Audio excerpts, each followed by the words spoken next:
from your basic exhibition matches, these new rule sets can dramatically and hilariously change the game. Long range adds a basketball twist, awarding you 2 goals for scoring from outside the box. Headers and volleys disallows every goal that doesn't come from a, you guessed it, header or volley. First 2 is a race to a set goal limit, and no rules turns off cards and offsides for a borderline murder ball experience. None of these new modes will be available online, sadly, but even in the couple of hours I played, they spiced up local play in a way I don't remember from FIFA since 98's 5-a-side mode. But one of the new rule sets is such a big change by itself that we had to give it its own entry on the list. I'm not gonna lie, I initially thought EA had actually put a Battle Royale mode into FIFA. In actuality, survival's drawn from a closer source, FIFA Street's popular Last Man Standing mode. The rules are simple. Every time you score, a random player from your team, aside from the goalie, is sent off. At first, it's just funny, but it quickly adds a layer of tactical play. Do you go for the jugular and try to score early before stacking your defence and setting up shop for the rest of the match? Or do you try and poach a single goal as 90 minutes rolls around? In a lovely final touch, the commentary team even mentions the mode, talking between themselves about possible tactics for victory. It's gratifyingly odd to see the usually simulation-focused FIFA try something so funny.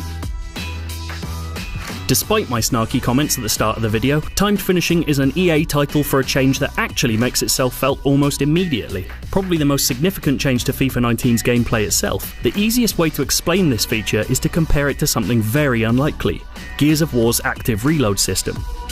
Now stick with me here. After setting up the power of a shot, FIFA now offers a lovely little bit of risk and reward. Pressing the button again as your player's foot connects with the shot ups its stats, making it move faster and curl more. Time it right and the indicator above the player's head flashes green and your shot rockets harder than ever. Time it wrong and it flashes red and your shot skews off your foot or dribbles towards goal. Hitting it sweetly isn't a guaranteed goal, nor is messing up a guaranteed miss. One of my many scuffed shots from Paul Pogba accidentally turned into a beautiful curler from his outside foot. It's also not a necessity to try this on every shot. Regular shooting is the same as ever, but it's a beautifully video gamey way to add some extra jeopardy to every finish.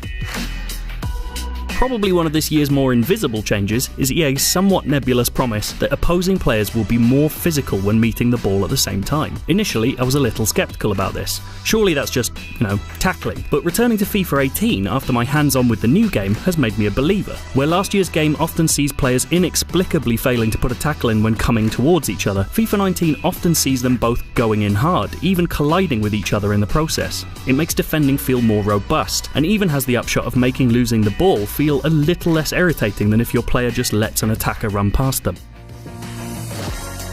EA's made quite a lot of its active touch system, adding a number of new animations for traps, skills and first touches. It's all very flashy, but very little of it is actually anything other than automatic, rewarding more skilled players with cooler moves, essentially. But one facet is more direct than the rest. Clicking in the right stick now has your player flick the ball in whatever direction the left stick's pointing in, or even starting keepy-uppies if they're standing still. Honestly, the main difference here may well be that playing with strangers online might be about to become extremely irritating as they repeatedly try ludicrous skill moves instead of, playing football. But there's no doubting how good it feels to see a lunging defender being able to daintily chip the ball over a stretched leg before volleying the ball home.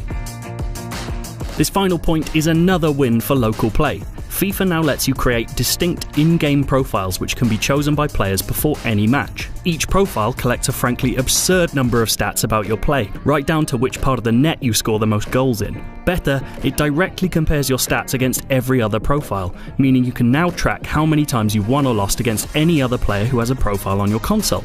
Profiles can be attached to PSN or Xbox Live accounts, meaning they can be transferred to friends' machines too. Essentially, you'll now have a foolproof way of deciding who's best amongst a group of friends who play regularly, instead of creating a year-long league table wall chart collecting wins, goals scored, and number of humiliating losses. Other people do that, right? If you enjoyed that, we've got plenty more FIFA content which you can check out right now.